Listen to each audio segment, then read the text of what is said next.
Hi, folks. I'm Father Joe Grimaldi. You can call me Joe, and I'd like to welcome you to my podcast. But now, here's our host and friend, Ken Calvert. Hi, everybody. I'm Ken Calvert alongside my good friend, Father Joe Grimaldi, and we would like to welcome you to the Father Joe podcast. As a matter of fact, Father Joe is not right alongside me right now. He is taking a phone call from a very good friend in Hawaii, so he'll be joining me here. Why am I whispering? I don't have to whisper. He'll be joining me here in just a matter of moments. Today we're going to talk about Advent and going to confession. Do you have to go to confession during Advent? Well, the answer simply put is no, unless, of course, you are conscious of mortal sin.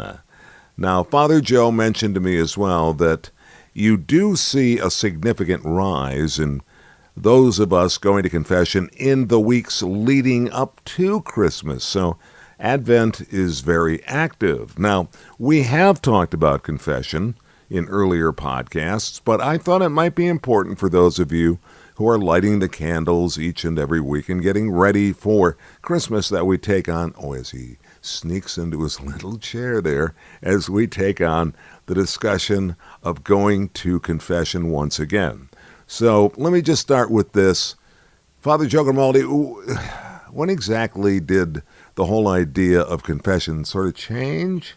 Since 1970, I don't remember the exact date, confessionals that are built in churches have two options. One, there's a screen. And so the person could sit on the other side of the screen, and the priest is on one side of the seat. If the person wants to go face to face, there's a chair to the left of the priest. So what happens is, if the priest wants to use the screen, or if he has to use the screen because that's where the penitent is, well, the priest puts his ear to that and he can hear.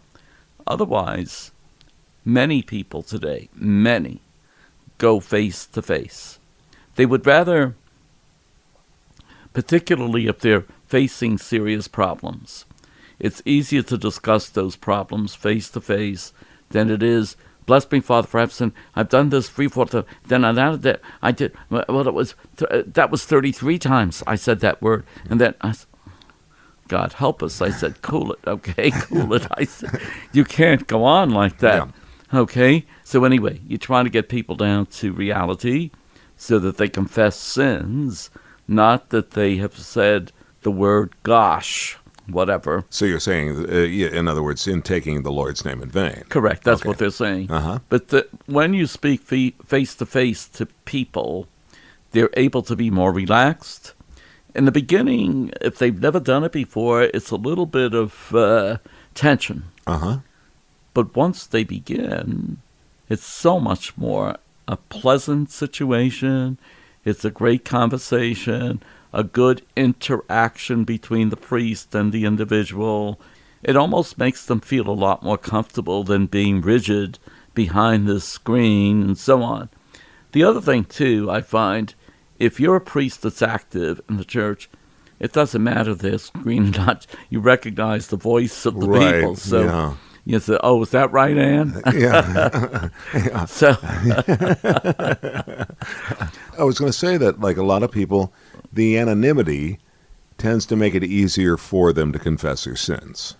And if that's the case, Father Joe, maybe that's good. Well, I think so, too. But I always got a big kick out of, did you ever see the movie Moonstruck? Yes. Well, she goes to confession after she slept with her brother-in-law to be. So she says, bless me, Father, for I have sinned. I ate meat on Friday once. I slept with and then I stepped on somebody's toe on the way out. And then Father says, what was that middle one, please? I got the biggest laugh. But I think, we talked about this once before, too. There was, especially as a kid, there was such a great sense of relief coming out of the confessional, and now naturally that continues today. You, at one point, suggested to me that some people don't need confession, but they just go because they think they need to go to confession. They become scrupulous, that's for sure. Mm-hmm. That happens to a number of people. But however, there's a misunderstanding on sex. That's a big, how shall I put it? People don't understand sex. They don't understand when it's legitimate and when it isn't. Okay. And so anything at all, even with the spelling of it, my God, it brings terror into the hearts of most people. So they can't bring themselves to confess. But then once they get over that, and you can reason with them, and you could let them understand that, for example, bless me, Father, for I have sinned. I cheated. I cheated on my wife once. I'm sorry about that. Now, what is the sin there? Well, it's the fidelity, sex. isn't it? Yes, but that's the important thing, okay? But what they'll say is because I had sex with somebody else. Well, look, when you make a commitment for life to a person, that's a real commitment, and you have to hold to it. So it's the sin going against fidelity, basically. That's where it is. But I think erroneously, many people think, it's just the sex part, you know what I mean? Mm-hmm. So that's where I've sinned. Well, you're breaking your vows. Absolutely. And so this is something that's very serious. So what I'm trying to say is that very often, if people would speak face to face, then they can bring some of these nuances out so that people can discuss them more freely and understand it better. I think sometimes body language might help that. Give that a thought for a second. In other words, you and I are sitting face to face. Correct. Somebody, I'm recreating the story you just said, Sure. Or the hypothetical. That being, how did you word it? I don't remember exactly how you said it, but the person involved said, I had sex with another woman, or I cheated. Yes. I think you said cheated. I cheated. They don't say. They hate to use the word sex. That's kind of interesting. Really? When you non-scientific research, I understand that, so and we don't want to. I cheated on my wife. But the implication is that you had sex with another woman, correct, and you broke the vow of marriage. Basically, but they forget about the vow, and they think about the sex. The only thing they think about is the sex. Mm-hmm. So there's more to it than sex. Don't you think then, by coming outside of the booth, the anonymity room, if you will, sitting side by side, the body language then kind of takes over, and that will help you adjust how you talk to that person when you say, no, it's not about the sex, it's about the vow, it's about the fidelity, at which point the person might then start to relax, shoulders come down, and you go, I know, but... I think you're ready for ordination. Oh, really? No, seriously, I'm thinking, face to face, there's body language which is sometimes louder than words. And I think if you can give comfort to the individual by how you look, by the smile you bring across, by the look of understanding that you have for what the individual is going through, and even if you have to stop that person and say, okay, let's take a deep breath. We're okay. We're okay. Nobody's going to rebel here. This type of thing. So you're very right. I mean, the body language is a great help when you're going face-to-face to confession. And you don't see that behind a screen. All you hear is a voice. And very often, they realize they speak too softly. And not because I'm deaf, which I am, but that's why I always get the big lines at confession, because they know he can't hear me.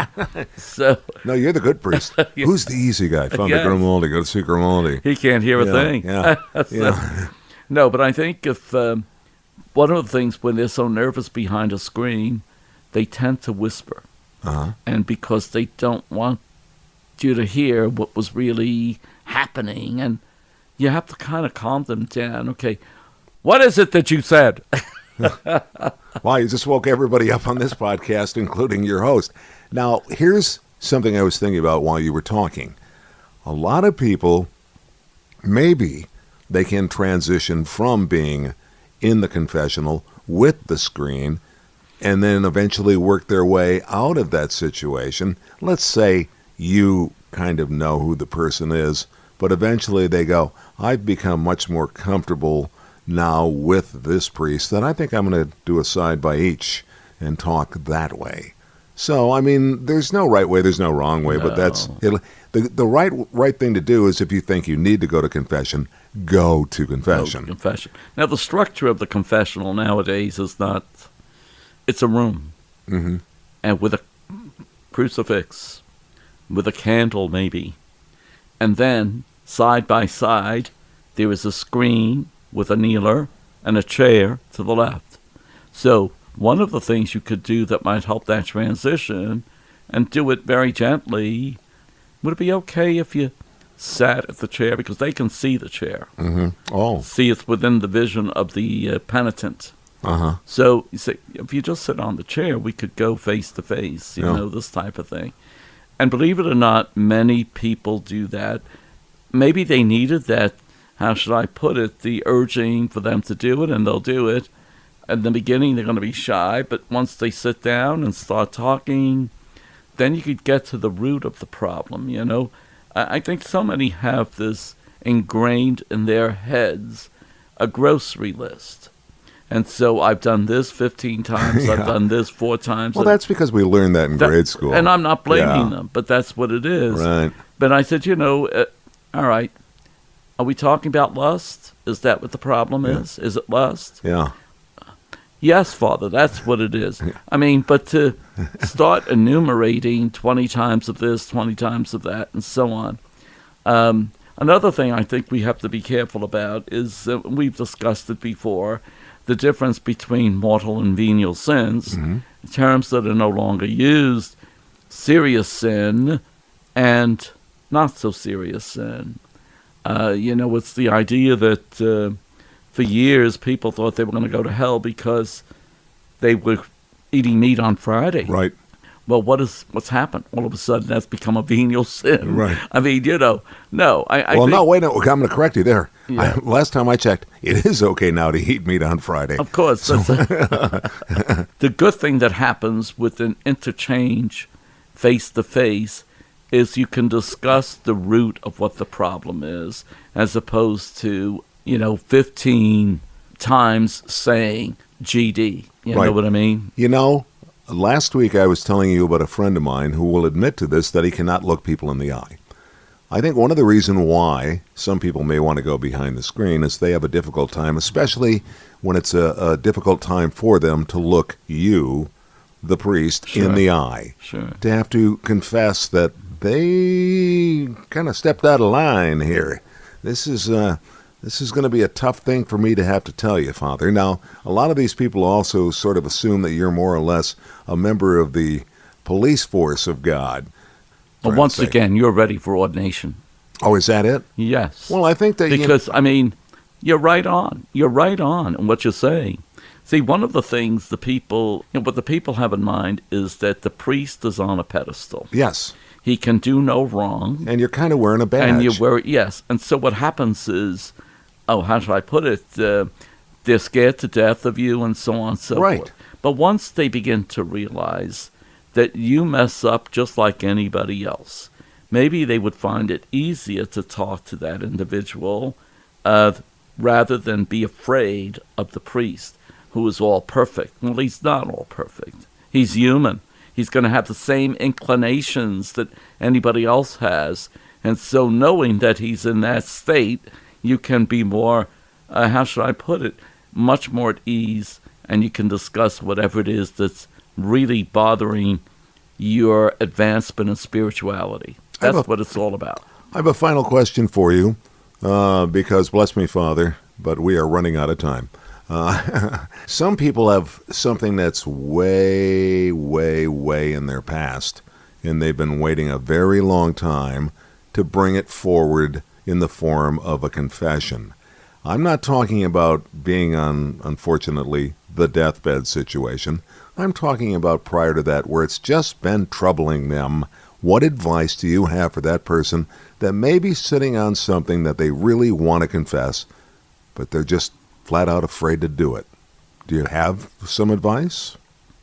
Since each one of us is so different, I mean, you would attack that problem according to what the needs of the individual are. So, for example, I just think if when you're speaking to someone face-to-face and they really hesitate to discuss a certain topic, you might try to make them feel even more at ease so that they can discuss it more. If you can guess what it is, maybe you should throw out some hints so that they would, again, understand that you know what it is, and therefore they wouldn't be afraid to say something. Because when you come down to it, sometimes some people are so sensitive that it may be something that's not so horrible. Right. But it's held them away from God for 20 years. Yeah. And it shouldn't be, you know, if they could just speak out, it's okay, you know, this type of thing. But again, I think because everybody's so different, you have to attack it according to the individual's needs. Yeah, because you don't ever want to say to somebody, is there something else really bothering you? Where you're implying that there is something else really bothering that person, and there isn't. Again, that takes the priests has to be astute in trying to figure out if there is something. And if there is something, you know, I think you would like to talk about something else. Can we talk about it? Again, it depends on how you say it. It depends on what you say.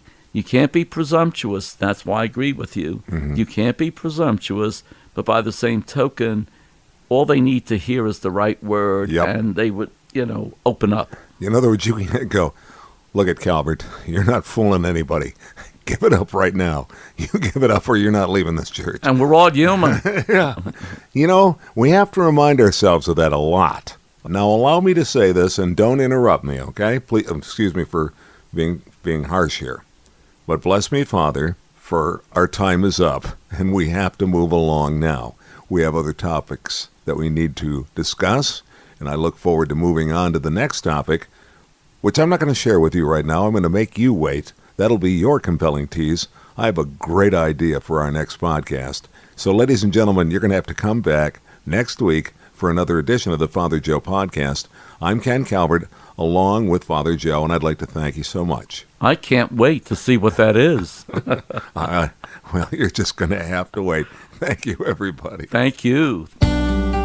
This is Father Joe Grimaldi, and I look forward to seeing you next time on the Father Joe Podcast. If you'd like, you can email us. It's frjoepodcast@gmail.com. That's frjoepodcast@gmail.com. We're also on Facebook. Simply search Father Joe Grimaldi. And thanks for listening, everyone.